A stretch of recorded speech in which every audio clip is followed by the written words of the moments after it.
Level 1. Company, nghĩa là công ty, doanh nghiệp. A business organization that makes, buys or sells goods or services. Ví dụ, chúng tôi có một công ty nhỏ bán các linh kiện máy tính. My uncle owns a small company that sells computer parts. My uncle owns a small company that sells computer parts. Employee, nghĩa là nhân viên. A person who works for a company or business. Ví dụ, công ty đang tìm kiếm nhân viên mới để làm việc trong bộ phận tiếp thị. The company is looking for new employees to work in the marketing department. The company is looking for new employees to work in the marketing department. Salary, nghĩa là tiền lương. The money paid for work done. Ví dụ, tôi đã được tăng lương sau khi làm việc cho công ty được 5 năm. I received a raise in my salary after working for the company for 5 years. I received a raise in my salary after working for the company for 5 years.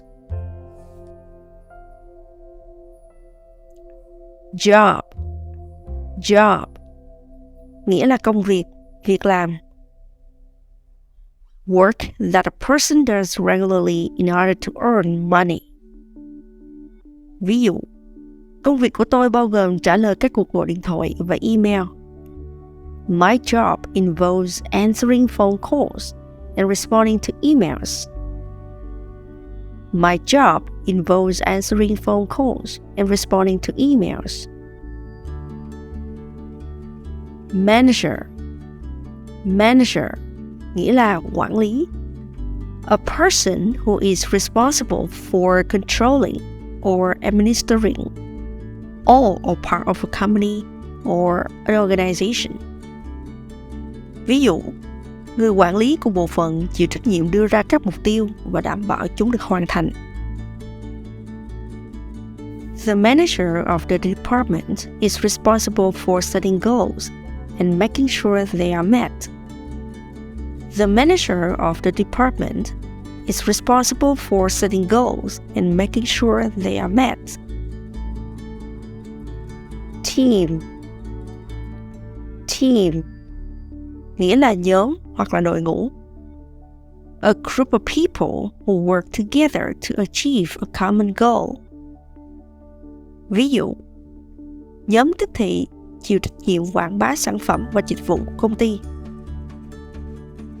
The marketing team is responsible for promoting the company's products and services. The marketing team is responsible for promoting the company's products and services.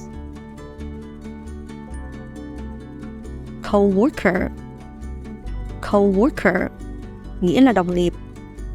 A person you work with. Ví dụ, tôi không rành về Excel nên đồng nghiệp của tôi, Jen, đã dạy tôi sau giờ làm việc. I am not familiar with Excel, so my coworker Jen has been teaching me after work. I am not familiar with Excel, so my coworker Jen has been teaching me after work. Meeting, nghĩa là cuộc họp. An assembly of people for a particular purpose, especially for formal discussion. Ví dụ, chúng tôi có một cuộc họp được lên lịch vào lúc 2 giờ chiều để thảo luận về dự án mới. We have a meeting scheduled for 2 p.m. to discuss the new project. We have a meeting scheduled for 2 p.m. to discuss the new project.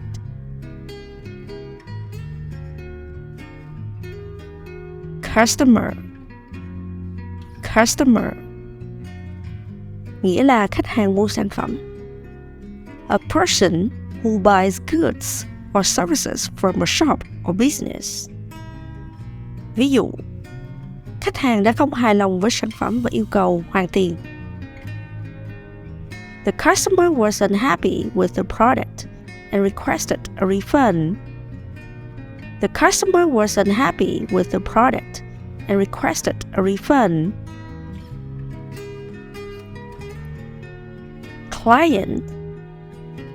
Client nghĩa là khách hàng mua dịch vụ hoặc là sự tư vấn. A person or an organization that uses the services or advice of a professional person or company. Ví dụ, công ty của chúng tôi có nhiều khách hàng tin tưởng vào chúng tôi để được tư vấn tài chính. Our company has many clients who rely on us for financial advice. Our company has many clients who rely on us for financial advice.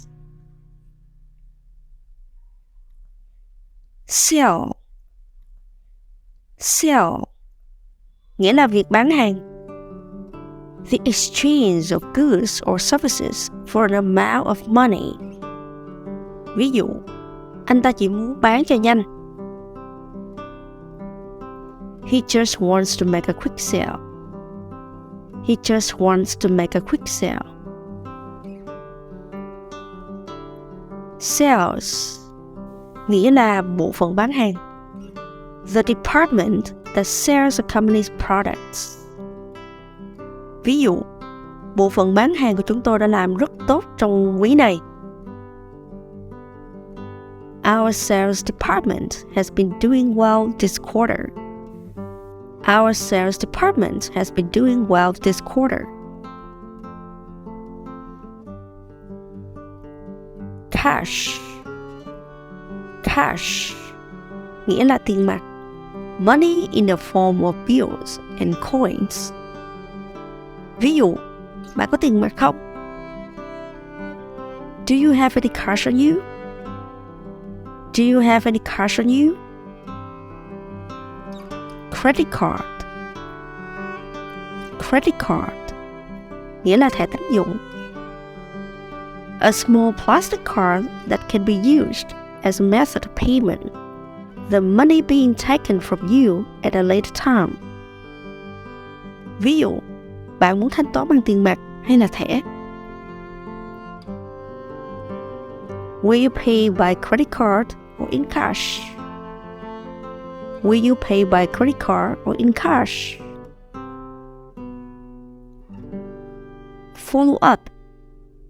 Follow up nghĩa là tiếp tục, tiếp nối vào việc gì đó đang dang dở. Coming or done after a related event or action. Ví dụ, đừng đợi khách hàng liên hệ lại sau buổi họp, hãy chủ động gửi cho họ email để cập nhật vào ngày mai. Don't wait for the client to contact you after the meeting. Take the initiative and send them a follow-up email tomorrow. Don't wait for the client to contact you after the meeting. Take the initiative and send them a follow-up email tomorrow. Look for Reservoir nghĩa là tìm kiếm. To search for something. Ví dụ, tôi đang tìm công việc mới trong lĩnh vực marketing. I'm looking for a new job in a marketing field. I'm looking for a new job in a marketing field.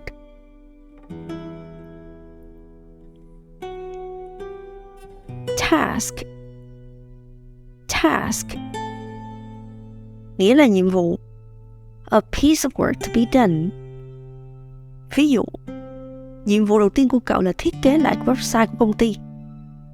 Your first task is to redesign the company's website. Your first task is to redesign the company website. Leader nghĩa là trưởng nhóm. A person in control of a group or situation. Ví dụ, trưởng nhóm của chúng tôi có kinh nghiệm bán hàng. Cô ấy ăn nói cực kỳ thuyết phục.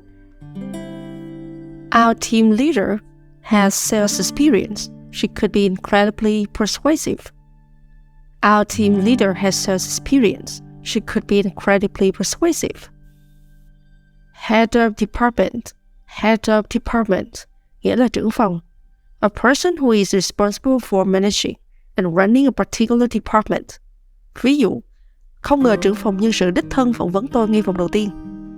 I didn't expect the head of HR to be my interviewer for the first round. I didn't expect the head of HR to be my interviewer for the first round. Line manager, nghĩa là trưởng bộ phận, quản lý trực tiếp. A person who is directly responsible for managing the work of someone else in a company or business. Ví dụ, quản lý trực tiếp phải lưu tâm và nhạy bén nắm bắt được cảm xúc của cấp dưới. Line managers have to be alert and sensitive to their employees' feelings. Line managers have to be alert and sensitive to their employees' feelings. Supervisor, nghĩa là người giám sát. A person who supervises another person or an activity. Ví dụ, mỗi thực tập sinh sẽ được chỉ định cho một người giám sát để hướng dẫn cách làm việc. Every intern was assigned a supervisor to guide their work. Every intern was assigned a supervisor to guide their work. Director, nghĩa là giám đốc. A manager of an organization, company or college, etc. Ví dụ, giám đốc mới có vẻ sẽ thực hiện những thay đổi lớn về mặt nhân sự. The new director is likely to make major changes in personnel. The new director is likely to make major changes in personnel. Board of directors, nghĩa là ban giám đốc. The group of people whose shareholders choose to manage a company or organization. Ví dụ, cần phải có sự chấp thuận của ban giám đốc thì mới được thực hiện những chiến lược mới. Approval by the board of directors is required to implement a new strategy. Approval by the board of directors is required to implement a new strategy. Carry out, nghĩa là thực hiện kế hoạch. To perform or execute a task or plan. Ví dụ, chúng ta cần thực hiện dự án này một cách kịp thời và hiệu quả. We need to carry out this project in a timely and efficient manner. We need to carry out this project in a timely and efficient manner. Figure out, nghĩa là tìm ra, giải quyết được. To solve a problem or understand something. Ví dụ, tôi đang cố gắng tìm ra lý do vì sao doanh số bán hàng lại tụt giảm. I'm trying to figure out why our sales have decreased. I'm trying to figure out why our sales have decreased. Look into, nghĩa là xem xét, điều tra.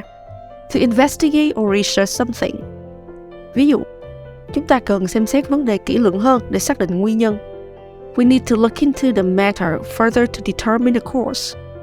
We need to look into the matter further to determine the cause. Look forward to, nghĩa là mong đợi một cách háo hức. To anticipate or be excited about something in the future.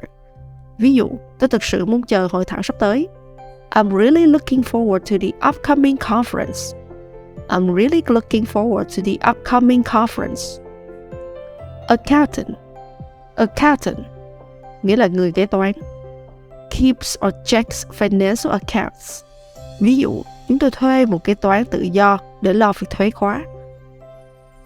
We hired a self-employed accountant to do the tax. We hired a self-employed accountant to do the tax. Analyst, nghĩa là nhà phân tích. Studies or examines something in detail. Ví dụ, các nhà phân tích đã thất bại trong việc dự đoán sự lao dốc bất ngờ của giá nhà. Analysts failed to predict the sudden drop in house prices. Analysts failed to predict the sudden drop in house prices. Cashier, nghĩa là thu ngân. Receives and pays out money in a shop or restaurant. Ví dụ, đa số các nhà hàng vừa và nhỏ đều thuê sinh viên làm thu ngân để tiết kiệm chi phí nhân công. Most small and medium-sized restaurants hire college students as cashiers to save labor costs. Most small and medium-sized restaurants hire college students as cashiers to save labor costs. Investor nghĩa là nhà đầu tư. Puts money into something to make a profit. Ví dụ, rất nhiều nhà đầu tư trên thị trường chứng khoán bán ra nhưng không tìm được người mua. Many stock market investors who wanted to sell couldn't find any buyers. Many stock market investors who wanted to sell couldn't find any buyers.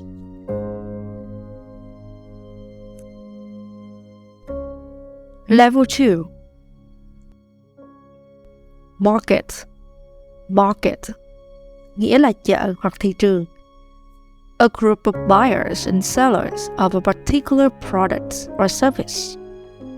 Ví dụ, công ty quyết định thâm nhập thị trường quốc tế để tăng doanh thu.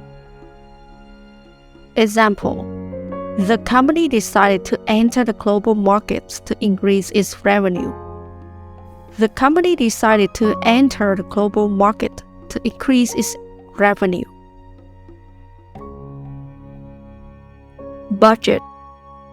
Budget nghĩa là ngân sách. An estimate of income and expenditure for a set period of time. Ví dụ, chúng tôi cần lập ngân sách cho dự án mới để đảm bảo rằng chúng tôi luôn ở trong giới hạn tài chính cho phép. Example: We need to create a budget for the new project to make sure we stay within our financial limits.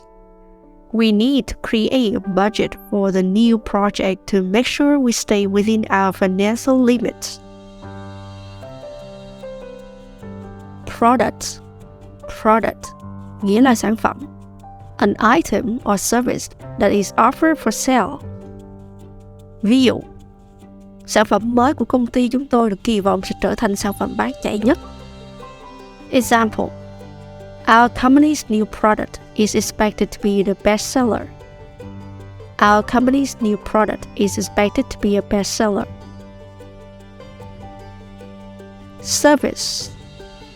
Service nghĩa là sự phục vụ, dịch vụ.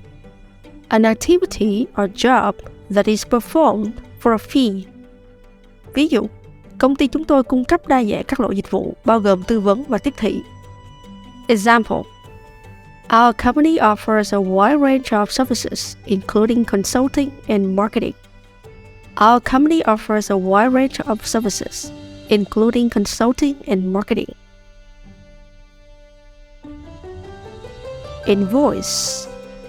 Invoice nghĩa là hóa đơn.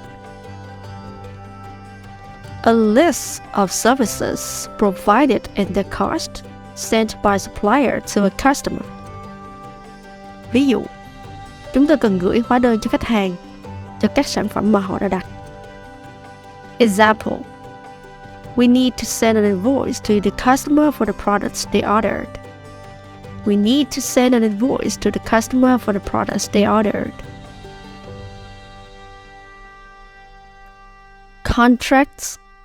Contract nghĩa là hợp đồng. A legal document that states and explains a formal agreement. Ví dụ, luật sư của tôi đang soạn thảo một bản hợp đồng. Example: My lawyer is drawing up a contract. My lawyer is drawing up a contract. Profit nghĩa là lợi nhuận. The amount of money a business makes after all expenses have been paid. Ví dụ, lợi nhuận của công ty tăng trưởng đều đặn trong năm qua. Example: The company's profits have been steadily increasing over the past year. The company's profits have been steadily increasing over the past year. Investment nghĩa là sự đầu tư. The art of putting money into a business or property with the expectation of making a profit. Ví dụ, doanh nghiệp nào cũng mong muốn thu được lợi nhuận cao nhất từ khoản đầu tư của mình. Example: Every business wants to get the highest return on their investment. Every business wants to get the highest return on their investment. Marketing. Marketing. Sự tiếp thị, bộ phận tiếp thị. The process of promoting and selling products or services.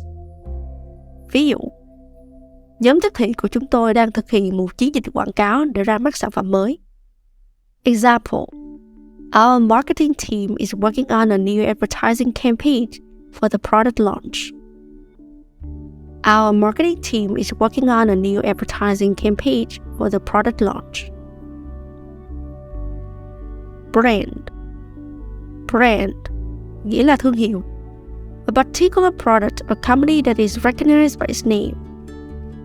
Ví dụ, thương hiệu của chúng tôi được biết đến bởi chất lượng và sự uy tín. Example, our brand is known for its quality and reliability. Our brand is known for its quality and reliability. Promotion. Promotion, nghĩa là khuyến mãi. A marketing activity that is intended to persuade people to buy a product or service. Ví dụ, việc quảng cáo sản phẩm mới của chúng tôi khá thành công. Có nhiều khách hàng đã thể hiện sự quan tâm của họ với sản phẩm. Example, the promotion of our new product has been successful, with many customers showing interest. The promotion of our new product has been successful, with many customers showing interest. Customer service. Customer service, nghĩa là chăm sóc khách hàng. The assistance and support provided to the customers before, during, and after a purchase. Ví dụ, ngân hàng có một tổng đài chăm sóc khách hàng hoạt động liên tục 24 giờ. Example, the bank has a 24-hour customer service number. The bank has a 24-hour customer service number. Advertising. Advertising, nghĩa là quảng cáo. The practice of promoting a product or service through paid channels. Ví dụ, thật khó để giải thích với bố mẹ về công việc của tôi trong ngành quảng cáo. Example, it's hard to explain my job in advertising to my parents. It's hard to explain my job in advertising to my parents. Department. Department, nghĩa là phòng ban. A section of a company or organization that deals with a specific area. Ví dụ, vui lòng gửi yêu cầu thanh toán chi phí đi lại của bạn cho phòng kế toán. Example, please submit your claim for traveling expenses to the accounting department. Please submit your claim for traveling expenses to the accounting department. Stock. Stock, nghĩa là lượng hàng dự trữ. The total amount of goods or merchandise kept on hand by a store or business. Ví dụ, chúng tôi cần theo dõi lượng hàng trong kho của mình để tránh trường hợp hết sạch hàng. Example, we need to keep track of our stock levels to avoid running out of inventory. We need to keep track of our stock levels to avoid running out of inventory. Cash flow. Cash flow, nghĩa là dòng tiền. The movement of money into and out of business. Ví dụ, dòng tiền của công ty đang bị ảnh hưởng bởi đại dịch, nhưng chúng tôi đang cố gắng cải thiện việc đó. Example, our company's cash flow has been affected by the pandemic, but we are working to improve it. Our company's cash flow has been affected by the pandemic, but we are working to improve it.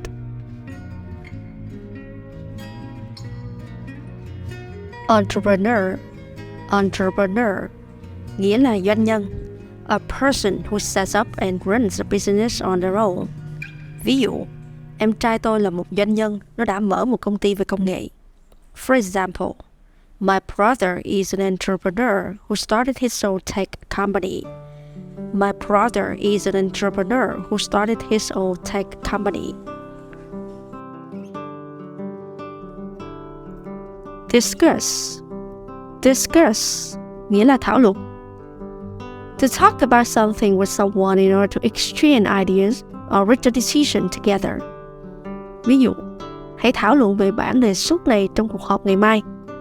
Example, let's discuss this proposal in the meeting tomorrow.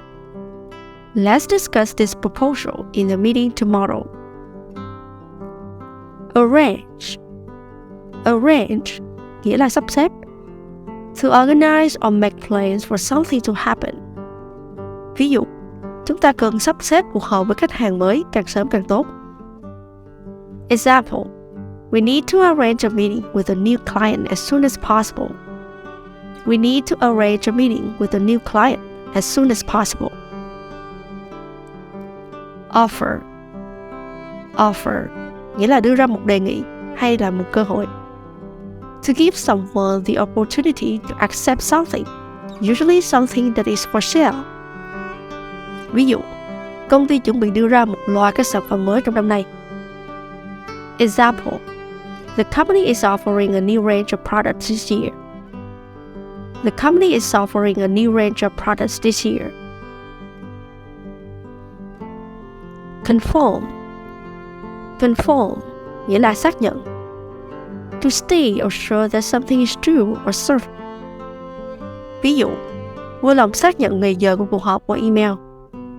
Example, please confirm the time and dates of the meeting by email. Please confirm the time and dates of the meeting by email. Decide. Decide nghĩa là quyết định. To make a choice or come to a conclusion about something after considering all the possibilities. Ví dụ, chúng ta cần quyết định ngân sách trước khi có thể tiến hành dự án. Example, we need to decide on a budget for the project before we can proceed. We need to decide on a budget for the project before we can proceed. Cut back. Cut back nghĩa là cắt giảm. To reduce something such as expenses or hours. Ví dụ, chúng ta cần cắt giảm các khoản chi phí để đảm bảo đủ ngân sách. Example, we need to cut back on our spending to stay within budget. We need to cut back on our spending to stay within budget. Get ahead. Get ahead nghĩa là thành công. To make progress or succeed. Ví dụ, nếu nỗ lực làm việc, chúng ta có thể thành công trong ngành này. Example, if we work hard, we can get ahead in this industry. If we work hard, we can get ahead in this industry. Gather. Gather nghĩa là tập hợp hoặc là thu thập. To collect information or things. Ví dụ, hãy tập hợp tất cả tài liệu cần thiết trước buổi họp. Example, let's gather on the necessary documents before the meeting. Let's gather on the necessary documents before the meeting. Select. Select nghĩa là lựa chọn, chọn lọc. To choose something or someone from a group. Ví dụ, bạn có thể chọn một gói dịch vụ trong số những sự lựa chọn hiển thị trên màn hình. Example, you can select one package from among the options shown on this screen. You can select one package from among the options shown on this screen. Handle. Handle nghĩa là xử lý, vận hành. To manage or deal with something. Ví dụ, cậu có thể quản lý dự án khi tôi không có ở đây không? Example, can you handle this project while I'm away? Can you handle this project while I'm away? Brief. Brief nghĩa là cung cấp hướng dẫn hoặc là thông tin chi tiết về một vấn đề nào đó. To give someone detailed instructions or information about something. Ví dụ, để tôi nói cậu nghe về chương trình họp hôm nay. Example, let me brief you on the agenda for the meeting. Let me brief you on the agenda for the meeting. Recommend. Recommend nghĩa là gợi ý. To suggest or advise someone to do something. Ví dụ, trợ lý điều hành gợi ý cho chúng tôi hoãn cuộc họp đến tuần sau. Example: The executive assistant recommends we postpone the meeting until next week. The executive assistant recommends we postpone the meeting until next week. Schedule. Schedule nghĩa là lịch trình. A list of planned activities or things to be done at or during a particular time. Ví dụ, lịch làm việc tháng này đã được cập nhật trong nhóm chat của nhân viên. The work schedule for this month is updated in the staff chat group. The work schedule for this month is updated in the staff chat group. Present. Present nghĩa là trình bày. To give, provide, or make something known. Ví dụ, Eddie nên trình bày báo cáo tại cuộc họp khách hàng hàng tháng. Cậu ấy hiểu rõ dự án này hơn bất kỳ ai khác. Eddie should present the report at the client meeting this month. He knows this project better than anyone. Eddie should present the report at the client meeting this month. He knows this project better than anyone. Propose. Propose nghĩa là đề xuất. To offer suggest a possible plan or action for other people to consider. Ví dụ, ai đó đã đề xuất việc tăng phí thành viên lên 500 bảng một năm. Example: Someone proposed a motion to increase the membership fee to £500 a year. Someone proposed a motion to increase the membership fee to £500 a year. Prioritize. Prioritize nghĩa là ưu tiên. To give more importance to one task over another.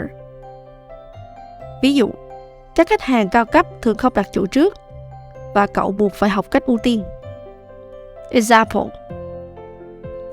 High-profile clients usually don't make reservations, and you must learn to prioritize. High-profile clients usually don't make reservations, and you must learn to prioritize. Assign. Assign nghĩa là chỉ định, bổ nhiệm. To give someone a task or responsibility. Ví dụ, tôi sẽ bổ nhiệm cậu làm việc trong một dự án mới. Example: I'll assign you to work on the new project. I'll assign you to work on the new project. Facilitate. Facilitate nghĩa là tạo điều kiện. To make it easier for something to happen. Ví dụ, cơ cấu tổ chức hiện tại không tạo điều kiện để làm việc hiệu quả. Example: The current organizational structure does not facilitate efficient workflow. The current organizational structure does not facilitate efficient workflow.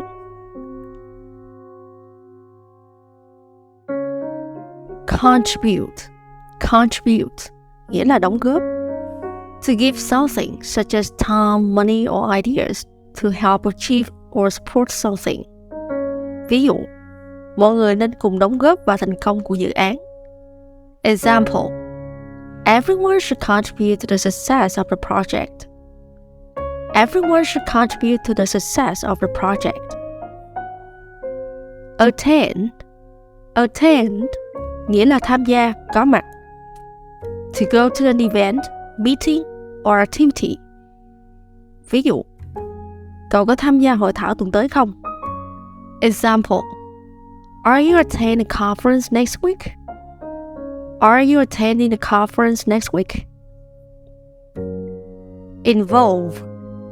Involve nghĩa là bao gồm, có liên quan tới, hay là kéo theo ai đó vào việc gì đó. To include someone or something in an activity, situation, or decision.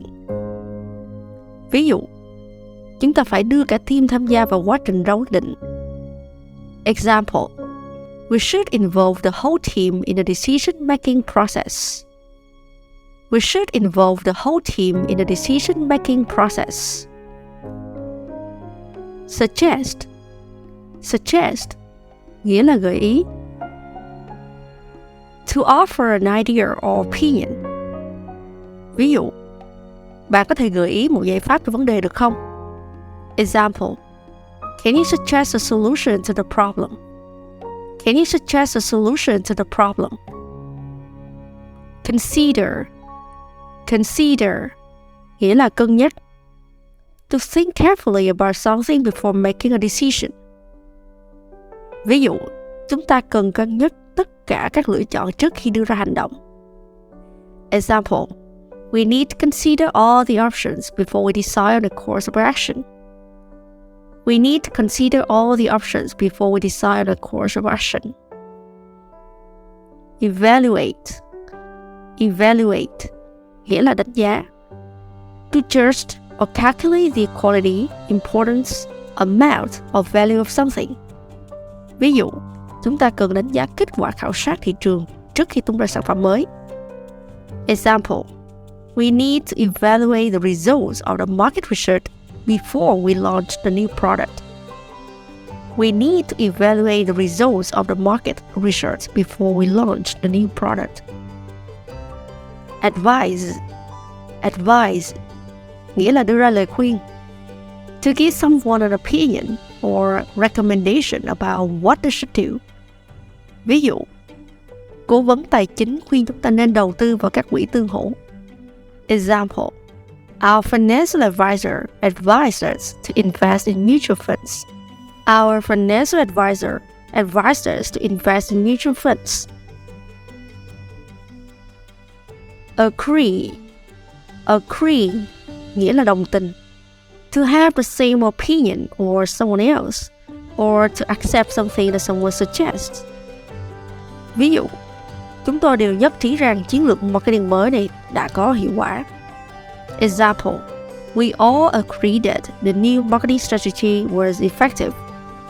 We all agree that the new marketing strategy was effective.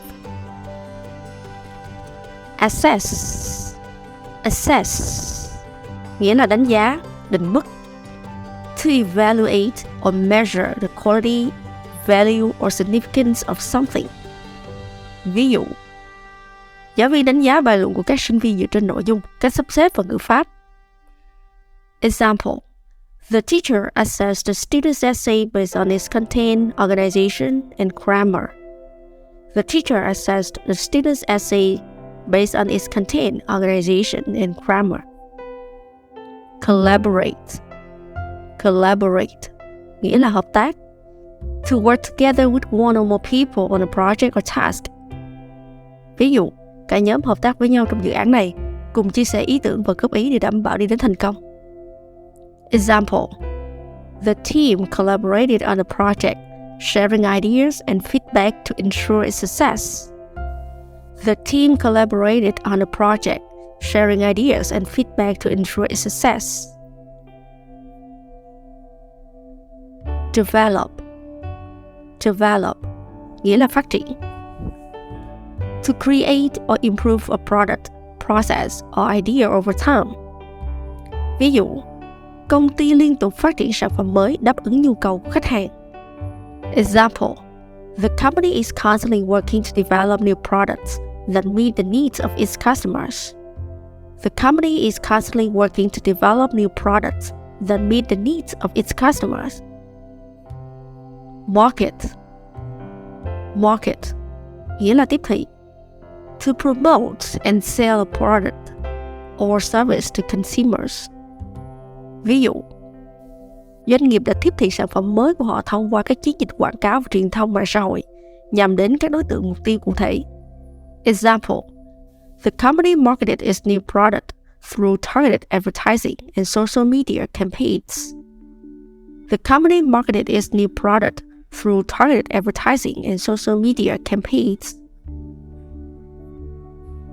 Negotiate. Negotiate nghĩa là thương lượng. To discuss and reach an agreement with one or more parties over a particular issue or matter. Ví dụ, giám đốc điều hành đã đàm phán một hợp đồng mới với nhà cung cấp lớn nhất của công ty. Example, the CEO negotiated a new contract with the company's largest supplier. The CEO negotiated a new contract with the company's largest supplier. Market research. Market research nghĩa là nghiên cứu thị trường. The process of gathering information about market to determine its size, trends, and potential. Ví dụ, chúng tôi thực hiện các nghiên cứu thị trường để hiểu hơn về các đối tượng mục tiêu và nhu cầu của họ. Example, we conducted market research to better understand our target audience and their needs. We conducted market research to better understand our target audience and their needs. Distribution, nghĩa là phân phối. The process of getting a product or service to customers. Ví dụ, công ty chúng tôi có một mạng lưới phân phối vững chắc, đảm bảo việc giao hàng đúng thời hạn cho các khách hàng. Example, our company has a well-established distribution network that ensures timely delivery to customers. Our company has a well-established distribution network that ensures timely delivery to customers. Outsourcing, nghĩa là thuê ngoài. The process of hiring an external company to perform services or tasks that would normally be done in. Ví dụ, chúng tôi quyết định thuê một công ty dịch vụ chuyên nghiệp bên ngoài để lo phần hỗ trợ chăm sóc khách hàng nhằm tăng hiệu suất công việc. Example, we decided to outsource our customer support services to a specialized company to improve efficiency. We decided to outsource our customer support services to a specialized company to improve efficiency. Market share, nghĩa là thị phần. The percentage of sales or revenue that a company has in relation to the total market. Ví dụ, thị phần của công ty đã tăng lên nhờ việc ra mắt sản phẩm mới thành công. Example, our company's market share has increased due to our successful product launch. Our company's market share has increased due to our successful product launch. Merger, nghĩa là sự sát nhập. The combining of two or more companies to form a single entity. Ví dụ, việc sát nhập hai công ty mang đến vị thế vững mạnh hơn trên thị trường cũng như tăng trưởng lợi nhuận. Example, the merger of the two companies resulted in a stronger market position and increased profitability. The merger of the two companies resulted in a stronger market position and increased profitability. Acquisition, nghĩa là sự thu mua. The process of buying or acquiring a company or assets. Ví dụ, công ty mua lại một đối thủ nhỏ hơn để mở rộng danh mục dòng sản phẩm. Example, the company made an acquisition of a smaller competitor to expand its product line. The company made an acquisition of a smaller competitor to expand its product line. Partnership, nghĩa là sự hợp tác, hợp doanh. A business relationship in which two or more individuals or companies work together. Ví dụ, hai công ty thành lập một quan hệ đối tác để cùng nhau phát triển sản phẩm mới. Example, the two companies formed a partnership to jointly develop a new product. The two companies formed a partnership to jointly develop a new product.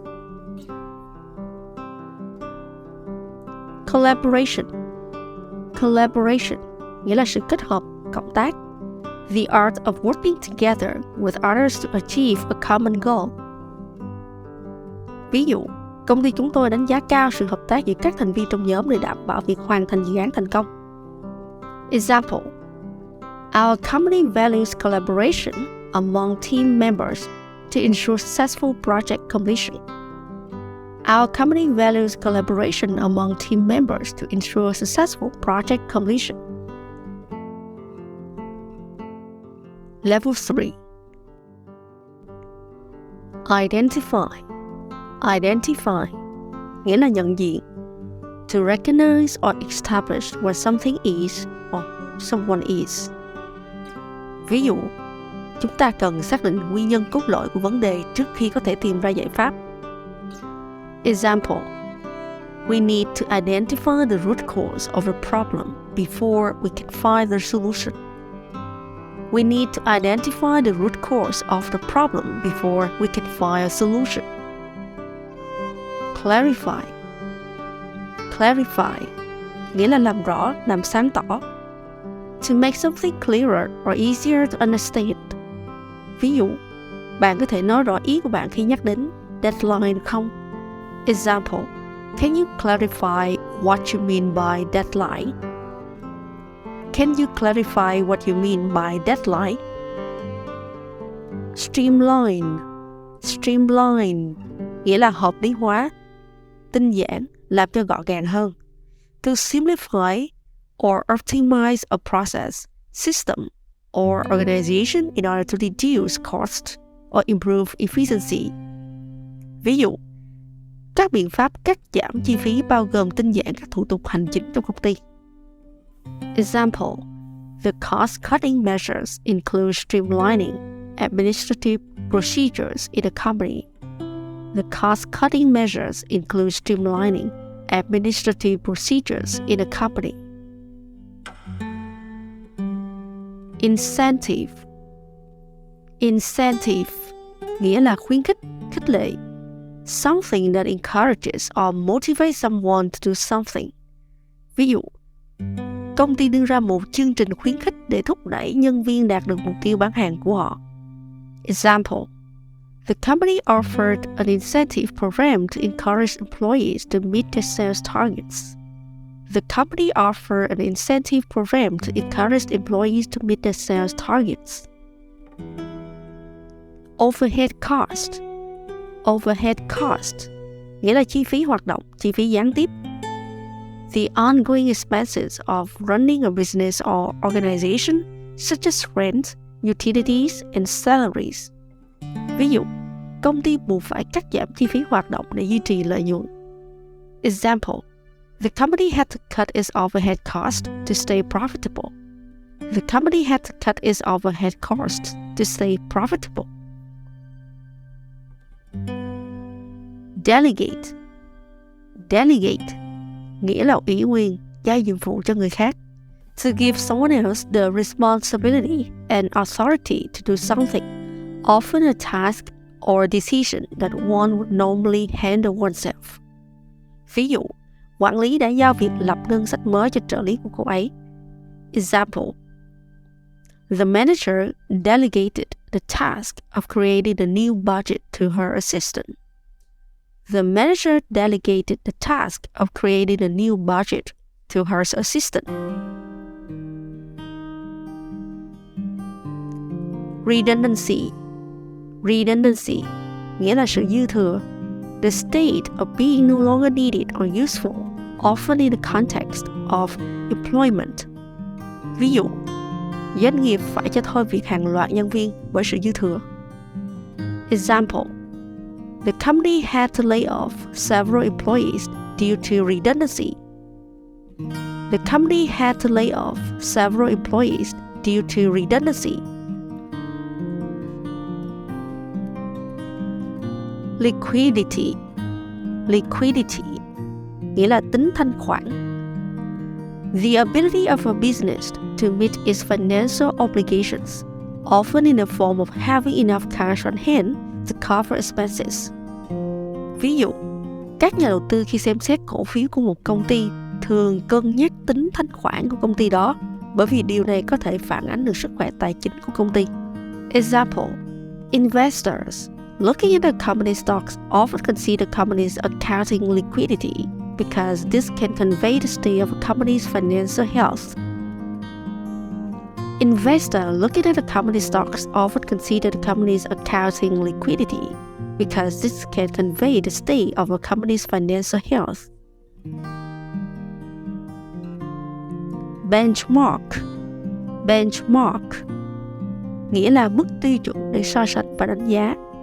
A standard or point of reference used for comparison and evaluation. Ví dụ, chiếc iPhone mang tính biểu tượng của Apple đã thiết lập tiêu chuẩn của trải nghiệm người dùng trên thị trường. Example, Apple's iconic iPhone set a user experience benchmarks in the market. Apple's iconic iPhone set a user experience benchmarks in the market. Optimize, nghĩa là tối ưu hóa.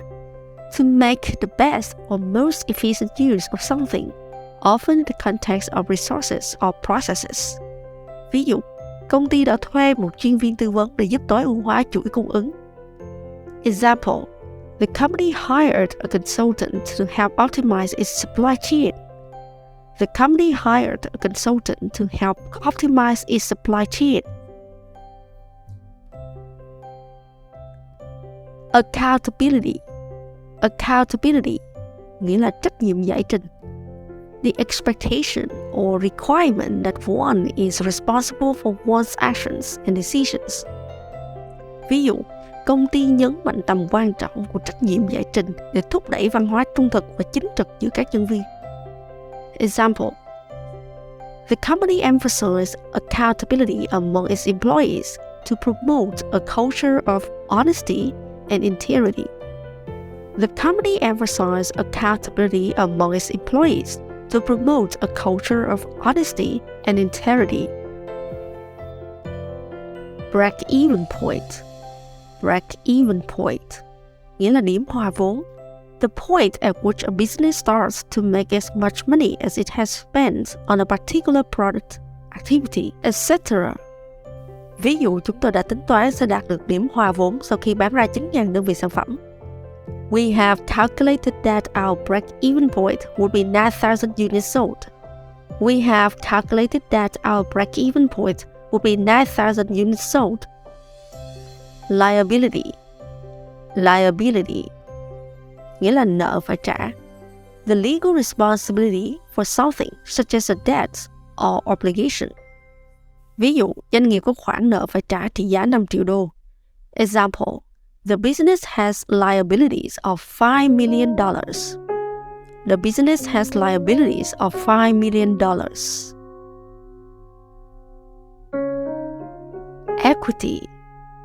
Equity nghĩa là vốn cổ phần. The value of an asset after liabilities have been deducted. Ví dụ, ông ấy bán tất cả cổ phần của mình trong công ty hồi năm ngoái, rồi bắt đầu một dự án kinh doanh mới.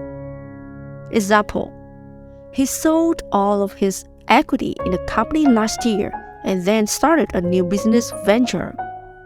He sold all of his equity in the company last year and then started a new business venture.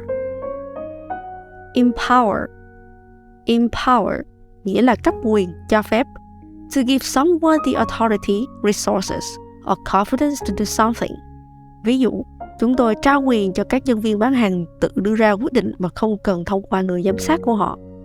We empower our sales staff to make decisions without always having to consult the supervisor.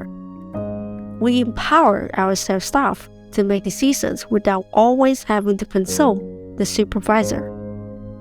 Analyze nghĩa là phân tích.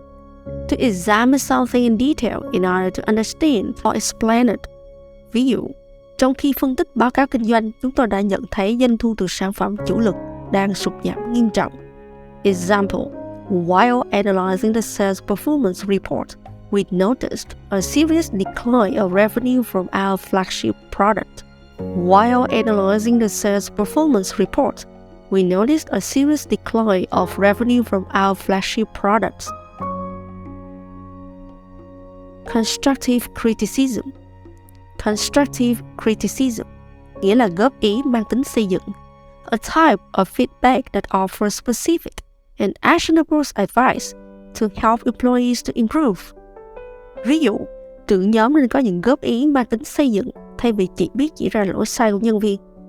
Example, leaders should give feedback in the form of constructive criticism instead of just telling employees what they did wrong. Leaders should give feedback in the form of constructive criticism instead of just telling employees what they did wrong. Debate nghĩa là tranh luận. To discuss a subject in a formal way. Ví dụ, họ đã tranh luận hàng giờ mà không đi đến một kết luận nào. Example, they had been debating for several hours without reaching a conclusion. They had debating for several hours without reaching a conclusion. Brainstorm nghĩa là suy nghĩ tạo ra ý tưởng sáng tạo. To generate creative ideas, usually as a group. Ví dụ, bạn có thể cứ suy nghĩ để sáng tạo mà không xác định rõ kết quả mình mong muốn trước. Example: You cannot brainstorm without defining the desired outcome first. You cannot brainstorm without defining the desired outcome first. Break down nghĩa là chia nhỏ ra thành từng phần. To analyze or explain something in detail.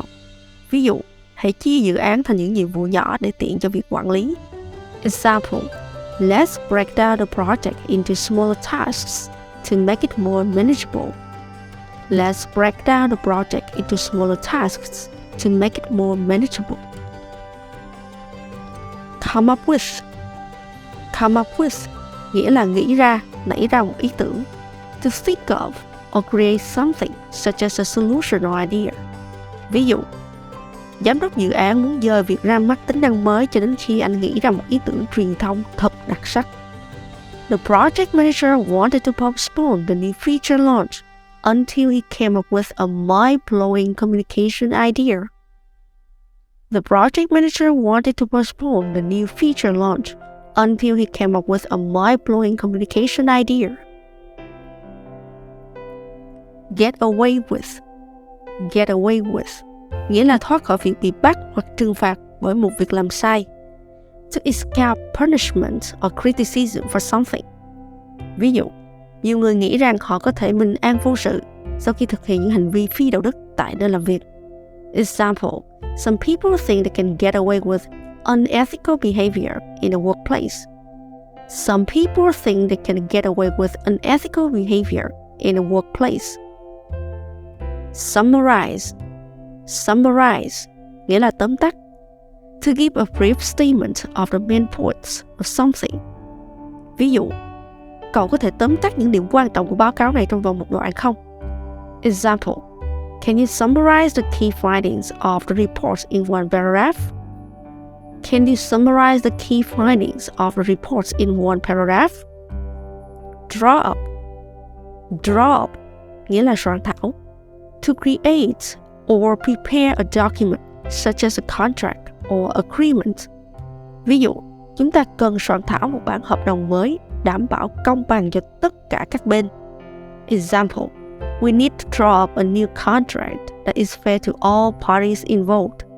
We need to draw up a new contract that is fair to all parties involved. Follow through nghĩa là tiếp tục thực hiện một nhiệm vụ cho đến khi hoàn thành. To complete a task or plan as promised. Ví dụ, chúng ta cần tuân thủ những cam kết với khách hàng để giữ chữ tín với khách hàng. Example: We need to follow through on our commitment to maintain credibility with our clients. We need to follow through on our commitment to maintain credibility with our clients. Strategic nghĩa là chiến lược. Relating to long-term planning and overall goals of an organization. Ví dụ, kế hoạch chiến lược của công ty bao gồm mở rộng sang thị trường mới và đầu tư nhiều hơn vào việc nghiên cứu phát triển. Example: The company's strategic plan includes expanding into new markets and investing in research and development. The company's strategic plan includes expanding into new markets and investing in research and development.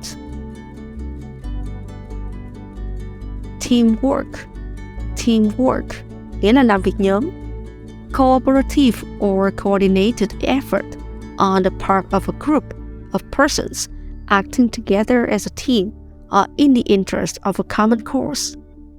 Ví dụ, nhiều ứng viên ghi trong hồ sơ là họ có khả năng làm việc nhóm tốt, nhưng điều đó chỉ có thể được xác nhận khi họ thực sự vào làm việc. Many candidates wrote good teamwork skills on their resumes, but it can only be confirmed after they start working. Many candidates wrote good teamwork skills on their resumes, but it can only be confirmed after they start working. Terms and conditions nghĩa là các điều khoản và điều kiện. The legal and specific provisions, requirements, rules, and stipulations associated with a transaction or agreement. Ví dụ, trước khi ký hợp đồng, nhất định phải đọc thật kỹ các điều khoản và điều kiện.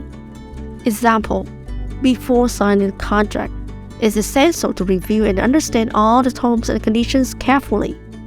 Before signing the contract, it's essential to review and understand all the terms and conditions carefully. Thrive. Thrive nghĩa là phát triển mạnh mẽ. To grow, develop, or be successful. Ví dụ, công ty tiếp tục phát triển mạnh mẽ bất chấp suy thoái kinh tế. Example: The company continues to thrive despite the economic downturn. The company continues to thrive despite the economic downturn. Timely. Timely nghĩa là đúng lúc, hợp thời. Done or occurring at a favorable or useful time, opportune. Ví dụ, việc giao sản phẩm kịp thời là vô cùng quan trọng, mang tính quyết định đối với sự hài lòng của khách hàng. Example: The timely delivery of the product was crucial to the customer's satisfaction. The timely delivery of the product was crucial to the customer's satisfaction. Transparency. Transparency nghĩa là sự minh bạch. The quality of being open and honest, the state of allowing others to see what actions are being taken and why. Ví dụ, sự minh bạch của công ty trong quá trình ra quyết định sẽ tạo dựng niềm tin với nhân viên và khách hàng của công ty. Example: A company's transparency in its decision-making process builds trust with its employees and customers. A company's transparency in its decision-making process builds trust with its employees and customers. Upsell. Upsell nghĩa là kỹ thuật bán thêm khiến khách hàng mua nhiều hơn hoặc mua những sản phẩm đắt tiền hơn. The practice of encouraging customers to purchase a more expensive product or service. Ví dụ, nhân viên của các chuỗi thức ăn nhanh được đào tạo cách để khiến cho khách hàng mua loại đồ uống lớn hơn. Example: Fast food chain staff are trained to upsell customers to a larger drink. Fast food chain staff are trained to upsell customers to a larger drink. Vendor. Vendor nghĩa là nhà cung cấp sản phẩm hoặc là dịch vụ cho một công ty khác. A person or company that sells goods or services to another company. Ví dụ, công ty làm việc với rất nhiều nhà cung cấp khác nhau để nhập nguồn nguyên liệu và vật tư cho các sản phẩm. Example: The company works with a variety of vendors to source materials and supplies for their products. The company works with a variety of vendors to source materials and supplies for their products. Vision. Vision nghĩa là tầm nhìn. A clear, inspiring and overarching goal or aspiration of an organization. Ví dụ, tầm nhìn của chúng tôi là trở thành công ty hàng đầu trong ngành bằng cách cung cấp các sản phẩm dịch vụ sáng tạo và chất lượng cao. Example: Our company's vision is to become the leader in the industry by providing innovative and high-quality products and services. Our company's vision is to become the leader in the industry by providing innovative and high-quality products and services.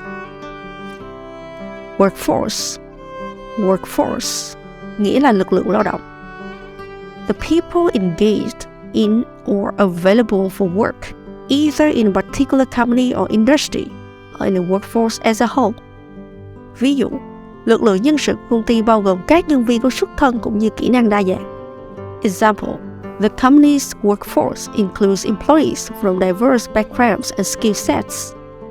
The company's workforce includes employees from diverse backgrounds and skill sets. Diversify. Diversify nghĩa là đa dạng hóa. To expand a business or investment by adding new products, services, or assets that are different from existing ones. Ví dụ, mọi người nên đa dạng hóa danh mục đầu tư vào thị trường chứng khoán để giảm rủi ro. People are advised to diversify their investments in the stock market to reduce risk. People are advised to diversify their investments in the stock market to reduce risk. Mitigate. Mitigate nghĩa là giảm thiểu. To reduce the severity, intensity, or impact of something harmful or unwanted. Ví dụ, Doanh nghiệp bị chỉ trích vì sự thất bại trong việc giảm thiểu rủi ro tại các nhà máy. The company was criticized for failing to mitigate risks at the plant. The company was criticized for failing to mitigate risks at the plant. Outsource. Outsource nghĩa là thuê một ai đó không phải nhân viên công ty hoặc thuê một công ty khác để thực hiện công việc. To contract out a task or job to an external provider or vendor. Ví dụ, công ty chúng tôi thuê một bên cung cấp dịch vụ bên ngoài để đảm nhận việc tính lương. Example, our company outsources our payroll processing to a third-party service provider. Our company outsources our payroll processing to a third-party service provider. Rebrand. Rebrand nghĩa là làm mới thương hiệu. To change the name, logo or image of a brand in order to revitalize or modernize it. Ví dụ, chiến dịch làm mới thương hiệu của công ty giúp thu hút tập khách hàng trẻ tuổi hơn. Example, the company's rebranding strategy helped to attract a younger audience. The company's rebranding strategy helped to attract a younger audience. Strategized. Strategized nghĩa là lên chiến thuật. To develop or plan a strategy for achieving a particular goal or objective. Ví dụ, nhóm của chúng tôi đã có một cuộc họp khẩn cấp vào tối hôm đó để vạch ra kế hoạch xử lý khủng hoảng truyền thông. Example, our team had an urgent meeting that night to strategize a media crisis management plan. Our team had an urgent meeting that night to strategize a media crisis management plan. Allocate. Allocate nghĩa là phân bổ. To distribute resources or assign tasks to specific individuals or groups. Ví dụ, chúng tôi đã phân bổ 50.000 đô để cải tạo các cửa hàng ở khu vực ngoại thành và nông thôn. Example, we have allocated $50,000 to renovate the stores in the suburban and rural areas. We have allocated $50,000 to renovate the stores in the suburban and rural areas. Forecast. Forecast nghĩa là dự đoán. To make a prediction or estimate of future events or trends. Ví dụ, chuyên viên phân tích tài chính dự báo doanh số bán hàng trong quý sắp tới sẽ giảm. Example, the financial analyst forecasted a decline in sales for the upcoming quarter.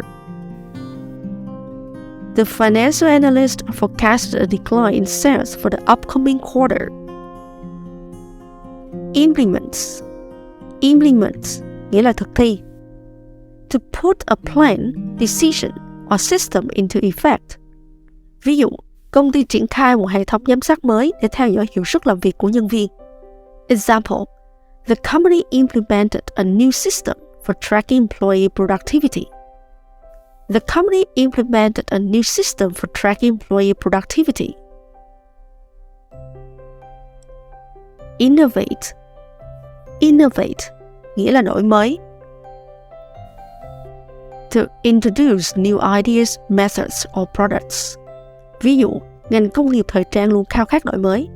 The fashion industry is always desperate to innovate. The fashion industry is always desperate to innovate. Niche. Niche nghĩa là ngách, thị trường ngách. A specialized market or area of focus. Ví dụ, công ty chúng tôi tập trung vào một thị trường ngách hướng đến các sản phẩm làm đẹp cao cấp. Example, our company focuses on a niche market of luxury beauty products. Our company focuses on a niche market of luxury beauty products.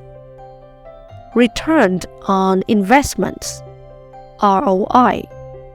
Return on investment, ROI nghĩa là tỷ suất hoàn vốn.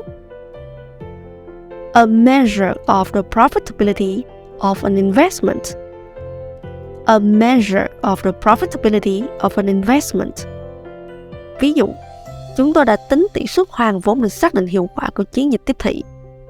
Example, we calculated the ROI of our marketing campaign to determine its effectiveness. We calculated the ROI of our marketing campaign to determine its effectiveness. Gross profit. Gross profit nghĩa là lợi nhuận gộp của một công ty trước khi trừ các chi phí không liên quan trực tiếp đến việc sản xuất, ví dụ như là thuế.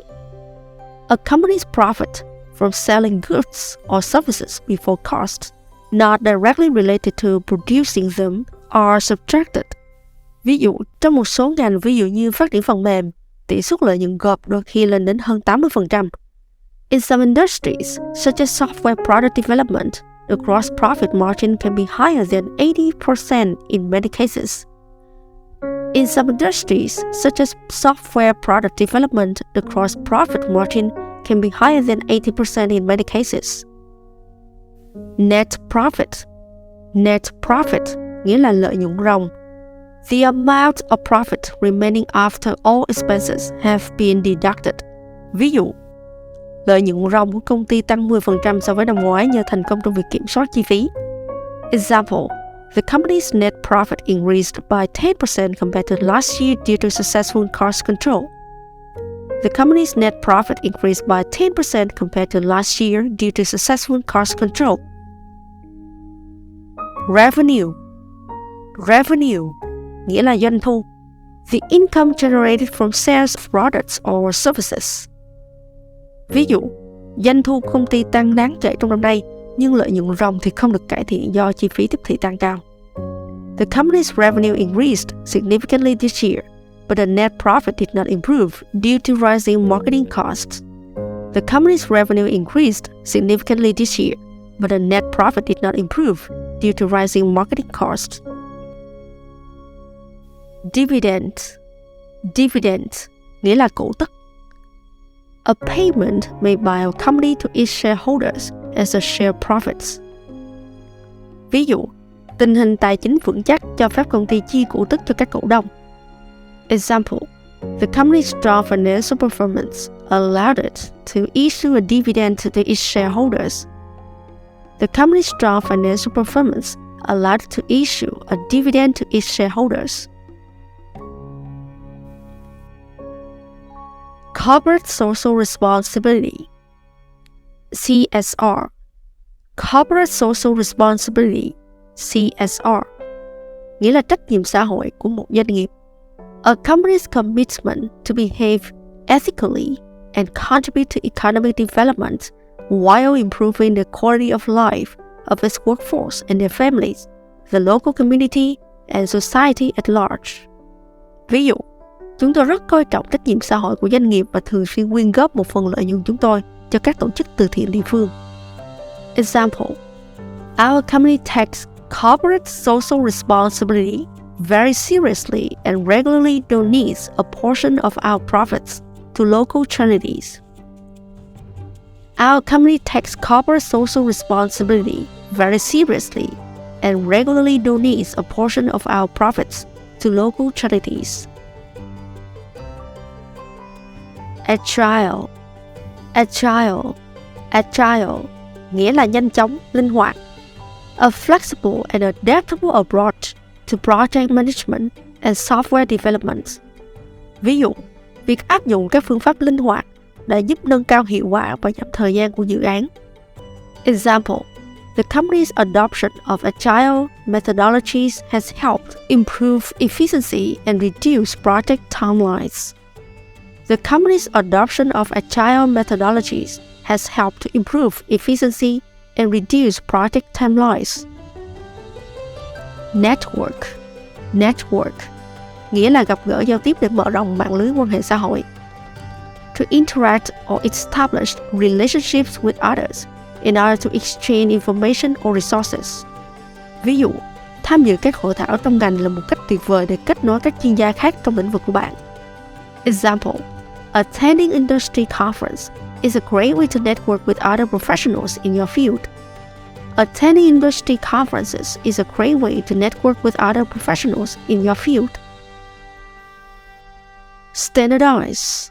Standardize nghĩa là chuẩn hóa. To make things of the same type, have the same basic features. Ví dụ, để nâng cao hiệu quả và tính nhất quán, công ty đã quyết định chuẩn hóa các quy trình sản xuất của mình tại tất cả các nhà máy trên toàn thế giới.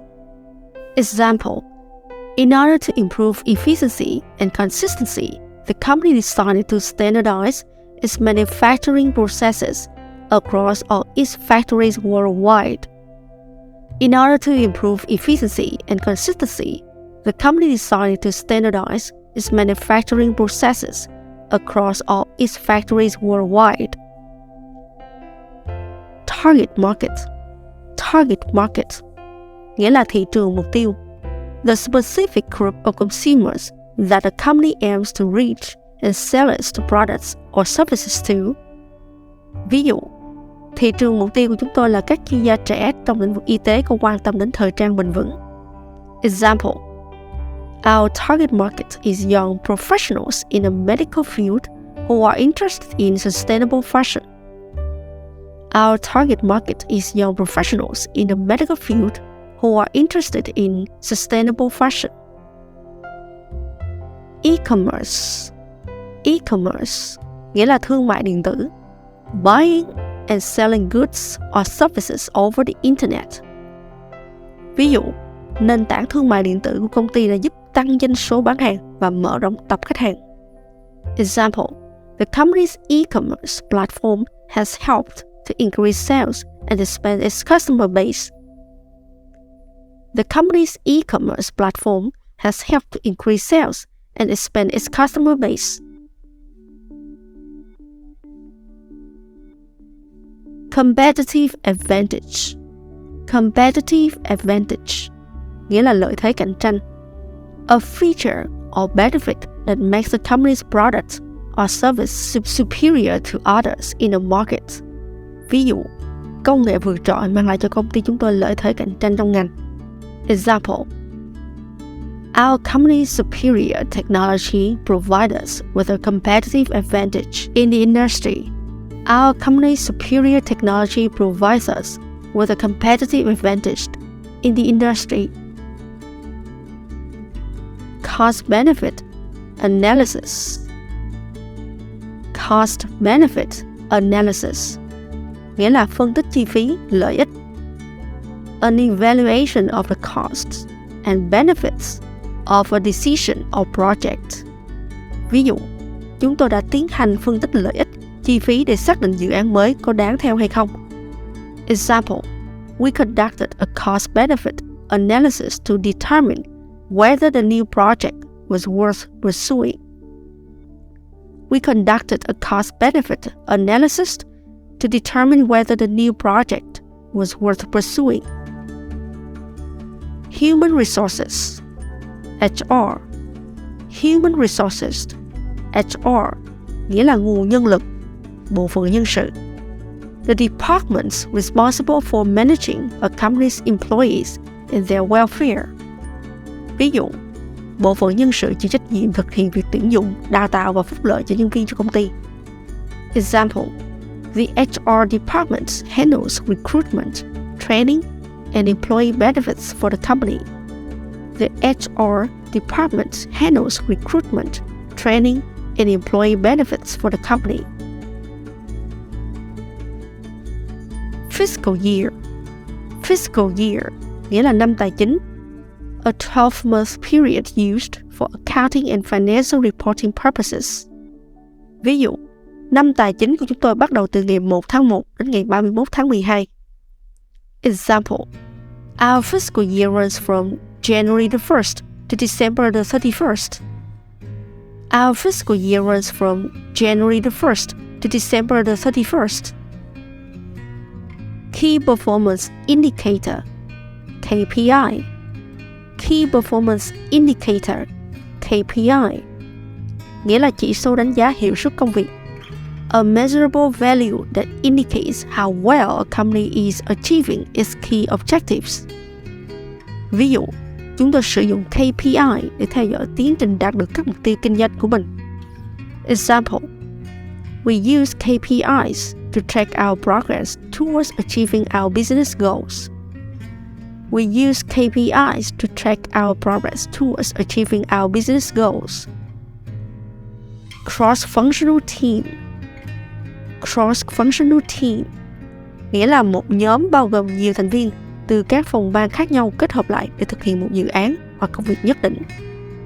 A team comprised of individuals from different departments or areas of expertise who work together on a project.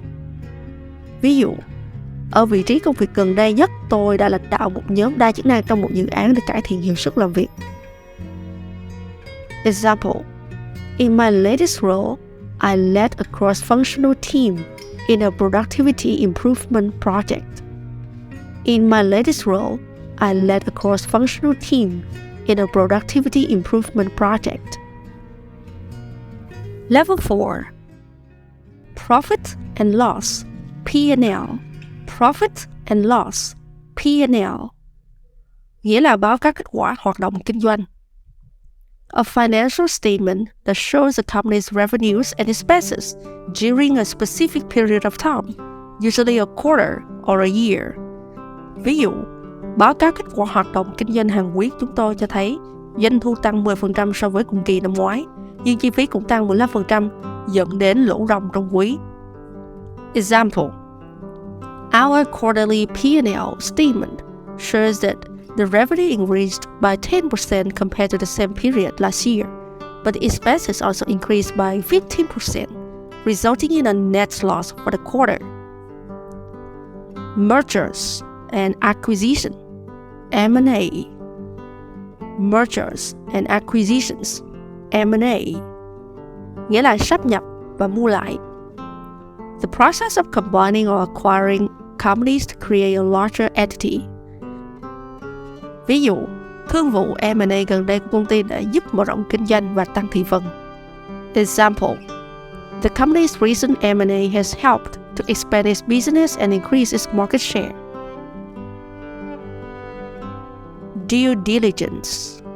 Due diligence nghĩa là thẩm định. A comprehensive and systematic review of a company or project to assess its financial and legal status and potential risks. Ví dụ, chúng tôi đã tiến hành thẩm định trước khi đầu tư vào công ty để đảm bảo rằng công ty ổn định về tài chính và không vướng mắc các vấn đề về pháp lý. Example: We conducted due diligence before investing in the company to ensure that it was financially stable and had no legal issues. We conducted due diligence before investing in the company to ensure that it was financially stable and had no legal issues.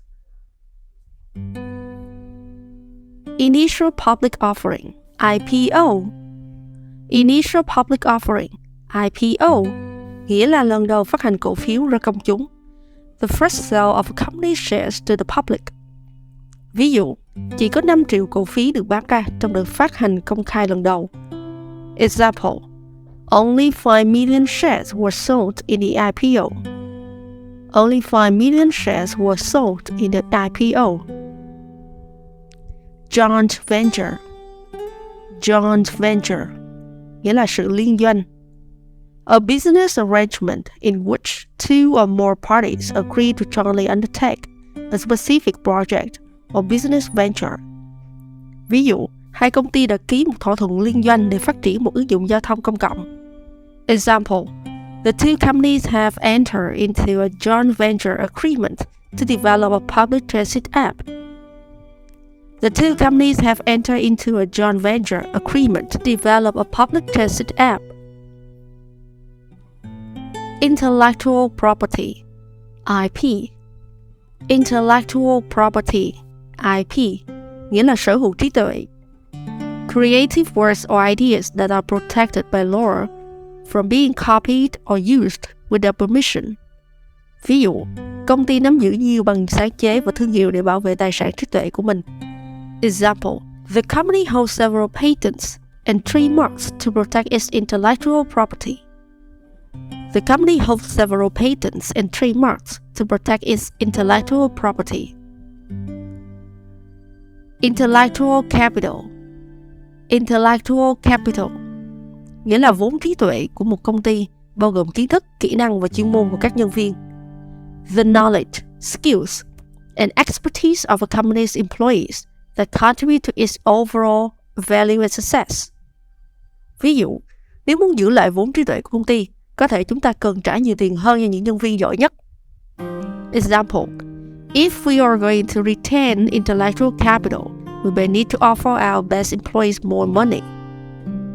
If we are going to retain intellectual capital, we may need to offer our best employees more money. Diversification. Diversification nghĩa là sự đa dạng hóa. The process of expanding a company's products or services into new markets or industries. Ví dụ, đón đầu xu hướng sống khỏe, nhiều siêu thị triển khai chiến lược đa dạng hóa danh mục sản phẩm với các mặt hàng thực phẩm hữu cơ. Example, to catch up with the healthy lifestyle trend, many supermarkets deploy a diversification strategy in their product portfolio with organic food items. To catch up with the healthy lifestyle trend, many supermarkets deploy a diversification strategy in their product portfolio with organic food items. Public relations. PR. Public relations. PR nghĩa là quan hệ công chúng. The practice of managing a company's reputation and relationships with the public and media. Ví dụ, đội ngũ PR của công ty làm việc để đảm bảo rằng công chúng có nhận thức tích cực về thương hiệu. Example, the company's PR team works to ensure that the public has a positive perception of the brand. The company's PR team works to ensure that the public has a positive perception of the brand.